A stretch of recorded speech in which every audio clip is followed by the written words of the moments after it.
इफ्तार पार्टियां घर में देते थे क्या? प्रधान यासीन मलिक को प्रधानमंत्री कार्यालय में बुला के बिरयानी खिलाया, वो सही था? बाबा साहेब अम्बेडकर ने संविधान कब लिखा था? बाबा साहब वो 19 नवंबर 1900।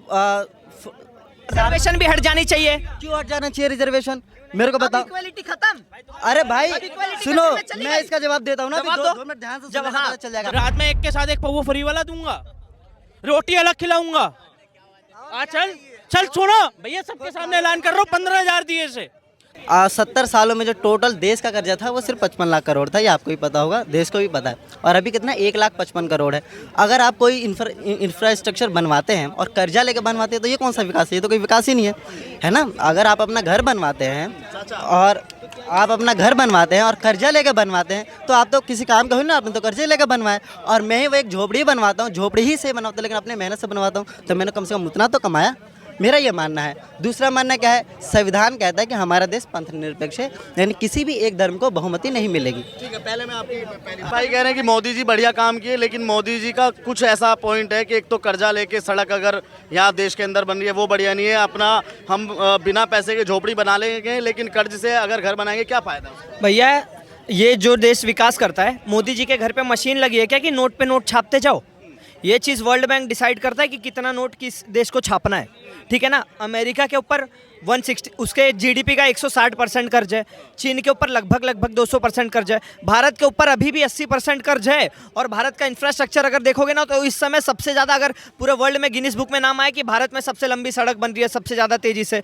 रोड की कंडीशंस देख लो अब कितनी अच्छी बनने लगी। 2-2 घंटे में हम यूपी से आगरा और देहरादून पहुँच जा रहे हैं। तो भैया ये सब विकास नहीं है। मोदी जी ने घर पर क्या मनी प्लांट बना रखा है कि भैया दबा के पैसे ही आएंगे? कुछ भी बोलते हैं सर, कुछ भी बोलते हैं। अरे नोएडा में सबसे बड़ी सैमसंग की कंपनी पूरे विश्व की खुल गई। भारत डिफेंस इंपोर्टर से डिफेंस एक्सपोर्टर बन गया। 16,000 करोड़ का डिफेंस एक्सपोर्ट कर रहा है। जेवर एयरपोर्ट बन रहा है। अरे क्या नहीं बन रहा है? जामनगर में एक अंबानी की शादी थी, जो ये कांग्रेसी चमचे जो चिल्लाते हैं कि अरे अंबानी अडानी का विकास किया, अंबानी अडानी का विकास किया। जामनगर में सिर्फ एक शादी की वजह से इंटरनेशनल एयरपोर्ट बन गया सर। तो भैया फिर हम उनको सपोर्ट नहीं करेंगे क्या? अरे इजराइल में हाइफा पोर्ट अडानी ने एक्वायर किया है। तो जब पूरे देश विदेश में डंका बजाने वाले हमारे बिजनेसमैन हैं तो उसका समर्थन भी तो हम करेंगे ना। एक तरफ अमेरिका का एग्जाम्पल ये लोग देते हैं कि अमेरिका विकसित है।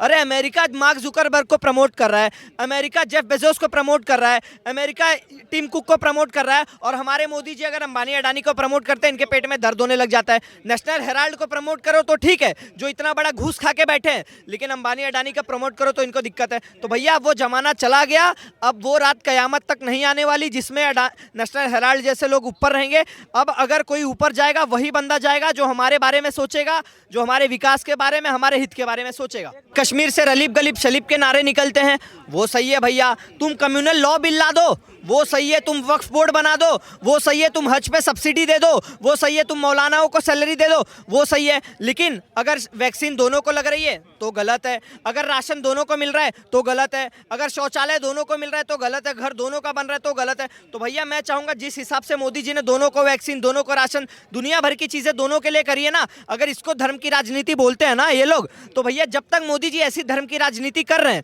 तब तक मेरा वोट बीजेपी को जाएगा। और जिस दिन इन्होंने धर्म की राजनीति ऐसे करनी बंद कर दी ना, तो भैया ना मेरा वोट जाएगा, ना मेरे घर वालों का वोट जाएगा, ना मेरे दोस्त यारों का वोट जाएगा। अच्छा, आपको कहाँ पे लगा कि मोदी जी सिर्फ एक ही धर्म को प्रमोट करते हैं? देखिए, जैसे कि मैंने बताया कि अगर आप देश के किसी एक सबसे ऊंचे पोस्ट पर है, ऐसी जगह पे हैं, तो आपको देश के बारे में सोचना चाहिए, सभी धर्मों का सम्मान करना चाहिए, ना कि किसी एक धर्म को लेकर चलना चाहिए। अपमान किसका किया यहाँ भारत? बिल्कुल किया। अगर कोई प्रधानमंत्री, कोई बात नहीं, अगर कोई प्रधानमंत्री अगर हिंदुत्व को लेकर चलता है और उसको प्रमोट करता है तो अपने आप ही ये मुसलमान का भी अपमान होता है, बाकी धर्मों का भी अपमान होता है, सिख ईसाई बौद्ध सभी का अपमान होता है। जवाब सुनोगे? जब आदरणीय मनमोहन सिंह जी प्रधानमंत्री थे ना, तो उन्होंने क्या बोला था? देश के संसाधनों पर सबसे पहला हक मुसलमानों का है। वो तो सम्मान था। जब इंदिरा गांधी थी, उन्होंने हमारे कार सेवकों पर गोली चलवा दी थी, वो तो भैया सेक्युलरिज्म का सूरमा थी। उसके बाद जब राजीव गांधी आए, उन्होंने शाहबानो केस में कॉन्स्टिट्यूशन को लात मारते हुए उसके ऊपर इतना बड़ा शरीयत बैठा दिया, शरीयत को कॉन्स्टिट्यूशन में ला दिया। वो तो भैया बहुत ज़्यादा वो था। और अगर मोदी जी खुद हिंदू है, ये लोग इफ्तार पार्टी दें, तो भैया वो बहुत बड़ा सेक्युलरिज्म है। लेकिन अगर मोदी जी हिंदू है, जबकि संविधान ने अधिकार दिया है कि भैया तुम अपने धर्म का पालन कर सकते हो, तो मोदी जी इफ्तार पार्टियां घर में देते थे क्या? प्रधान यासीन मलिक को यासीन मलिक को प्रधानमंत्री कार्यालय में बुला के बिरयानी खिलाया, वो सही था? मतलब मोदी हिंदू है और हिंदू का प्रचार कर रहे तो खराब है। कैसे अंधभक्त है भैया। अच्छे काम करने के लिए घर से बाहर किया जाता है, नहीं, एक तब लोग उसका अनुसरण करते हैं। इसका जवाब नहीं, दो। हम अच्छा काम करेंगे इसका तो जवाब क्या दे। दिखेगा? तो ये सर बोल रहे हैं कि मतलब प्रधानमंत्री को इक्वल होना चाहिए, देश को इक्वल होना चाहिए। तो भैया सर से मैं विनती करूंगा, जो इनका वक्फ बोर्ड बना है उसको निकलवा दो, जो वक्फ बोर्ड बना है उसको हटा देना चाहिए ना मुसलमानों के लिए। बोर्ड का कभी आपने विरोध किया? आप मैंने नहीं किया उसका विरोध। निकाल देना चाहिए। क्यों नहीं कह देखिए अगर है तो निकाल देना मगर चाहिए। क्यों? सुनिए ठीक है, तो एक धर्म का पता है लेकिन दूसरे का कुछ नहीं पता है। मेरे को एक धर्म का नहीं, मैं ये नहीं कह रहा कि किसी एक धर्म को लेकर चलो, मैं कह रहा हूँ कि सारे धर्म का सम्मान होना चाहिए। और अगर कोई सुनिए कैसे हो रहा है सम्मान, अगर कोई रिजर्वेशन भी हट जानी चाहिए। क्यों हट जाना चाहिए रिजर्वेशन, मेरे को बताओ। इक्वालिटी खत्म। अरे भाई अब equality सुनो, खत्म में चली मैं गई। इसका जवाब देता हूँ ना, जवाब अभी दो। 2 मिनट ध्यान से जब सुनना, हाँ, पता चल जाएगा। जवाब दो। अब जब इनकी जब बैंड किसी बजा। आदमी को 3000 साल तक ना किसी शिक्षा पे ना बिजनेस पे किसी को देखो, भाई सुन ले, सुन ले। जवाब दे दूं मैं? अभी ये ज्ञान दे रहे थे, संविधान बनाने वाले डॉक्टर बाबा साहेब अम्बेडकर को इतना पढ़ाने वाला कौन? अगर इतना ही दबे हुए थे तो उन्होंने पढ़ कैसे लिया? और इतना ही अगर ब्राह्मण और क्षत्रिय उनके विरोध में थे तो उन्होंने संविधान कैसे बना लिया? विदेश कैसे चले गए? मान कैसे लिया? और उनको पढ़ाने वाला जो अम्बेडकर सरनेम उनको मिला है वो भैया ब्राह्मण थे, तो कहाँ से हो गया भैया? ये कौन है पता है? ये चंद्रशेखर रावण के पाले हुए जो नीले कबूतर है ना, ये वही लोग हैं। कुछ पता जता है नहीं, कुछ पता जता है नहीं। बाबा साहेब अम्बेडकर ने संविधान कब लिखा था? बाबा साहब वो 19 नवंबर 1949 को बन के तैयार हो गया था और लागू 1950 में हुआ था। ठीक है, 26 जनवरी 1950 में। सुनो मैं बता दूं, जो संविधान का जो सबसे अगर आप पढ़ोगे ना उसमें, तो हिंदू कोड बिल है। ठीक है, जो संविधान लागू ना पहले से इस पे मनुस्मृति लागू था देश पे, जो हिंदुओं में वो डिबेट बहुत लंबा चला जाएगा, वो मनुस्मृति हो। वो ये बताओ 2024 में मोदी आ रहे हैं कि नहीं आने चाहिए। अगर आते हैं तो दुख की बात है, वैसे तो नहीं आने। क्या दुख है? अगर मोदी आएंगे क्या दुख की बात है? अगर वो फिर से आएंगे तो फिर भी वो धर्म का एजेंडा होगा और फिर से इन्हीं 5 सालों में फिर से गुमराह करेंगे देश को, और कुछ नहीं होगा। बस यही। अब ये इतने बड़े अनपढ़ हैं, ये बोल रहे हैं धर्म का प्रचार होगा। उस टेम्पल इकोनॉमी से मात्र एक दिन में 50,000 करोड़ से ज्यादा डोनेशन आ गया राम मंदिर में। अभी कर्नाटक की बात बता रहा हूँ, ये बड़ा ज्ञान दे रहे थे कि भैया पार्टीशन नहीं होना चाहिए। कर्नाटक में 350 करोड़ रुपए चर्च के लिए और मस्जिद के लिए दिए। सुनो भाई, कर्नाटक में ना कांग्रेस सरकार है, 350 करोड़ रुपए उन्होंने चर्च के लिए दिए और मस्जिद के लिए दिए, और मंदिर से 10% का टैक्स वसूल रहे हैं। ये सेक्युलरिज्म का सुरमा है क्या? सबसे पहले उन्होंने शौचालय दिए, सबसे पहले घर बनवाए, सबसे पहले राशन दिया, वैक्सीन लगवाया, आयुष्मान योजना दी, धारा 370 हट गया, राम मंदिर बन गया, ट्रिपल तलाक हट गया, यूसीसी आ गया, सीए की बात हो रही है। इतना सब काम होने के बाद राम मंदिर बना है। इनसे पूछे धारा 370 हटने से ये खुश हैं? ये बताओ, अगर मोदी जी नहीं आएंगे कौन आप चेहरा मानते हैं कि मोदी जी के सिवा और कोई उसको पेश करना चाहिए देश का प्रधानमंत्री? मोदी को हटा के कोई भी आ जाए, कौन आना चाहिए यार? कोई एक नाम। कांग्रेस आ जाए। इनके पिताजी को बना दीजिए, इनके पिताजी को बना दीजिए प्रधानमंत्री। एक मिनट भाई, तेरे बीच में बोला मैं, तेरे बीच में बोला। देखिए, इनके पिताजी को बना दीजिए। हम तो इधर खड़े ही होते हैं डेली, समझ रहे हैं? ये तो पढ़े लिखे हैं, ये तो आप तो कभी कभार आते हो। चंद्रशेखर रावण के चमचे, नीले कबूतर, आप चमचे हो। सुनो, इसी काम के लिए आजा मेरी दुकान पे, आजा, 12,000 रुपए दूंगा, रात में एक के साथ एक पौवा फ्री वाला दूंगा, रोटी अलग खिलाऊंगा। चल छोड़ो भैया, सबके सामने ऐलान कर रहा हूँ, 15,000 दिए से काम करेगा मेरे पास। एक के साथ एक पौवा भी दूंगा रात को, केजरीवाल वाला खाना 3 टाइम का खिलाऊंगा। काम कर मेरे पास आके। ये जो चमचे बोल रहे थे ना, यहाँ आते कैमरा पे दिखा देना, ये कितने तारीख के? 2 दिन पहले की है भैया, मेरी सैलरी क्रेडिट हुई है मेरे अकाउंट में। तो तुम्हारी तरह चमचागिरी नहीं करता हूँ भाई, एमएनसी कंपनी में जॉब करता हूँ, एमएनसी कंपनी में जॉब करता हूँ, और मल्टीनेशनल कंपनी। और उसी मोदी की देना भैया कि अब अपना ईमेल खोलता हूँ ना तो वर्क इंडिया, उसके बाद इंडीड, दुनिया भर के मेल आते हैं कि यहाँ जॉब खाली है, यहाँ जॉब खाली है। ऐसे चमचे मुंह उठा के लोगों के लिए, ऐसे लोगों के लिए बस हम एक बात कहेंगे, अगर 10-20 रुपए हो तो बरनाल ले लें, ना हो तो हम दे देंगे, 10-20 ले लो, क्योंकि आपकी जले या ना जले आएंगे तो मोदी। ये कह रहे हैं कि फिर वो धर्म का प्रचार करेंगे, एक ही वही एजेंडा। धर्म का प्रचार क्यों ना करें? अपना धर्म, हम अपने धर्म का प्रचार नहीं करेंगे, इसमें कोई चोरी है? इसमें कोई चोरी है? कोई मुस्लिम भाई है वो नमाज पढ़े उसको कोई गलती है? हमारा हम जय श्री राम बोलेंगे इसमें कोई गलत है? क्या नहीं हो रहा? सड़क नहीं बन रही है, एम्स नहीं खुल रहा है, एयरपोर्ट नहीं बन रहा है, क्या नहीं बन रहा है? इनको अगर इतनी प्रॉब्लम है ये सब्सिडी छोड़ दें, आयुष्मान कार्ड छोड़ दें, जो हर महीने राशन लेते छोड़ दें, तब हम समझेंगे इनको प्रॉब्लम है। सारा माल फ्री वाला चाहिए लेकिन परेशानी है। मोदी के आने से बड़ी परेशानी। इनको आग, मैं बताता हूँ, एक मिनट, इनको आग मंदिर से लग रही है, सुन रहे हो? इनको आग लग रही है मंदिर से, समझ रहे हो? इनका और भुला हुआ, ये देखो ना, दिखाना भाई साहब, इनका भुना हुआ चेहरा, इनको आग ही मंदिर से लग रही है। अरे मैं कह रहा हूँ सब जगह मंदिर बनेगा। और सुनिए, बेवकूफ बनाया जा रहा है, इनके पिताजी ने इनको पैदा करके बेवकूफ बना दिया। सुनिए, अभी तो मथुरा और काशी बाकी है, अभी ऊपर से लेके पूरे ना भुने तो मेरा नाम बदल दीजिएगा।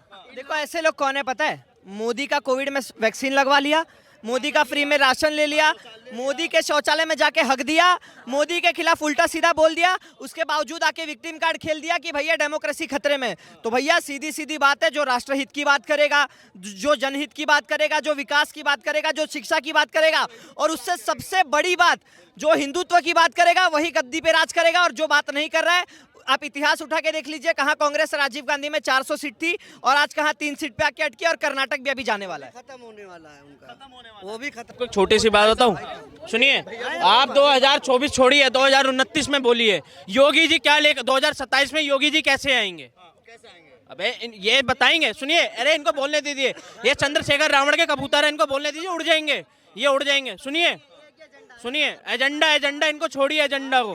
ये अभी सुनिए सर, इन्हें राम मंदिर से ऐसी आग लगी हुई है, ऐसी आग लगी हुई है, हर चीज में राम मंदिर, हर चीज में। अरे मोदी जी क्या कर रहे हैं? 14 लेन वाले एक्सप्रेस वे देख लो, 14 लेन वाले एक्सप्रेस वे देख लो, बॉम्बे हाईवे वाला वो देख लो, जहाँ 7 घंटे का रास्ता 2 घंटे का कर दिया। साल बाद आए हैं दिल्ली, चांदनी चौक को हम पहचान नहीं पाए इस बार आए तो। 10 साल बाद हमारे यूपी से आ रहे, सुल्तानपुर से, अयोध्या के बगल से आ रहे। ये बताइए आप कहाँ से? हम सुल्तानपुर से, अयोध्या के बगल, अयोध्या के एकदम बगल से ही है। और पहले हम करोल बाग से मोबाइल पार्ट का काम करते थे, तो 10 साल बाद अब हम चांदनी चौक पहचान नहीं पाए कि ये क्या बदलाव ही तो है। चाहे नाम की सूची भी आ चुकी है बीजेपी की तरफ से भी और पार्टियों की तरफ से भी। क्या लगता है आपको योगी जी पे कितना भरोसा है? कितनी सीट ला रहे हैं योगी जी के बल पर? 100 पे 100 भरोसा हमें योगी जी पे, और 80 पे 80 आएगी। अखिलेश यादव क्या करेंगे? चंद्रशेखर रावण क्या करेंगे? ऐसे परेशान रहेंगे जैसे 10 साल परेशान थे, ऐसे और 10-20 साल परेशान रहेंगे, कोई दिक्कत नहीं है। मोदी जी क्यों आने चाहिए? तीसरी बार मोदी जी आए तो क्यों आए? मोदी जी में क्या खूबी, क्या खासियत है? बहुत अच्छी खूबी है, सड़क देख लीजिए आप, एम्स देख लीजिए, एयरपोर्ट देख लीजिए। 15 लाख 10 साल और आने दो, हम इनको दिलाएंगे। नाम पता तुम दो अपना, 10 साल और रहने दो मोदी को, 15 लाख तुम्हें हम दिला देंगे, ठीक है? घर पे मत बैठना, काम करना, 15 लाख कमा लोगे 10 साल में। 15 लाख, एक मिनट, इनको 15 लाख की जवाब चाहिए। 15 लाख, एक मिनट, 15 लाख मिल गया, एक मिनट, इनको हम 15 लाख, वो जो कार्ड हम लोग को बनता है, इला 5 लाख वहाँ चला गया, 5 लाख हम मंदिर के लिए छोड़ दिए, ठीक? हाँ, कौन? तुमको मुंह पे एम्स में भाई का इलाज हुआ है, एम्स में हुआ है, तुमको पता नहीं है? जब पता नहीं है तो काहे बोल रहे हो? और हमारे आर्मी जो है, हमारे आर्मी जो मजबूत हुआ, वहाँ 5 लाख चला गया, हमारा 15 लाख का हिसाब हो गया, हमें कोई दिक्कत नहीं, ठीक? आप काम क्या करते हैं? हम ऑटो चलाते हैं, और ऑटो चला के 15 लाख दान कर दिए। बिल्कुल। हमको जब सरकार बोली थी हम 15 लाख देंगे, तो हमको 5 लाख का आयुष्मान कार्ड दिया, जो वो हमको भाई हर एक साल जो मिलता है ना। हमारा चाचा का लड़का बीमार था, एम्स में आकर उसका हार्ट का ऑपरेशन हुआ, इलाज हुआ उसका 5 लाख में, ठीक? और दूसरा बात, 5 लाख हमारे सेना के लिए चला गया, और सुनिए, 5 लाख हमारे सेना के लिए चला गया, 10 लाख का हो गया हिसाब, 5 लाख हमारे मंदिर के लिए चला गया, 15 लाख का हिसाब हो गया। अब तुमको क्या दिक्कत है? हमारे बाजुओं में दम है ना, ये बाजुओं में दम है, ठीक? 15 लाख, एक मिनट, ये जो 15 लाख था, 15 लाख का मुद्दा बीजेपी नहीं उठाया था, ये रामदेव ने कहा था कि एक मिनट था, तुम नहीं देते हो टैक्स, हमारे हर एक मंदिर देता है, हमारा हर एक मंदिर देता है, नहीं पता? तमिलनाडु का सुनो, टैक्स जो है ना हमारे हर एक मंदिर देता है, तुमको नहीं पता? पटना का हनुमान मंदिर वो भी टैक्स देता है, कैंसर हॉस्पिटल, ठीक?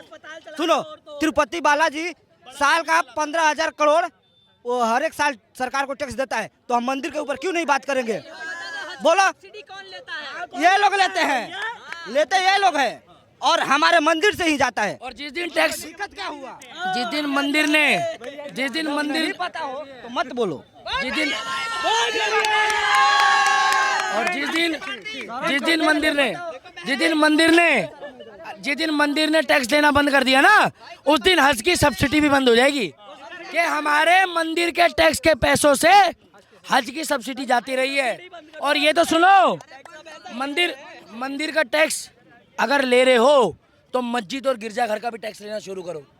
क्या जांच होनी चाहिए और लोकतंत्र की आज़ादी भैया, इसलिए हम भी खुल के बोल रहे हैं।